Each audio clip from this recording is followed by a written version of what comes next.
2024 তো শেষ হতে চললো, তবে এই বছর কিন্তু সকল স্মার্টফোন ব্র্যান্ড দারুণ সব ফিচার্স এবং আপগ্রেড উপহার দিয়েছে আমাদের।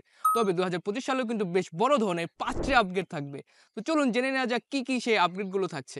ফার্স্ট অফ অল 2025 সালে এআই ফিচার্সগুলো কোনো প্রকার ক্লাউড সার্ভার ছাড়াই কাজ করবে, আর প্রতিটা ব্র্যান্ড চেষ্টা করবে তাদের স্মার্টফোনগুলোকে এআই ডিভাইস হিসেবে সেল করতে। এআই যেহেতু কমন হবে, সো ডিভাইসগুলোতে অধিক র্যামেরও প্রয়োজন পড়বে, তাই 2025 সালে সকল স্মার্টফোনে 12 GB হবে কমন র্যাম। 2024 সালে স্ন্যাপড্রাগন 8 Gen 3 ও মিডিয়াটেক ডাইমেনসিটি 9300 এই দুটি চিপসেট ফ্ল্যাগশিপ প্রসেসর হিসেবে ব্যবহার করা হয়েছে। তবে 2025 সালে এই দুটি চিপসেটের ডিভাইসগুলো কিন্তু 60,000-এরও নিচে পাওয়া যাবে।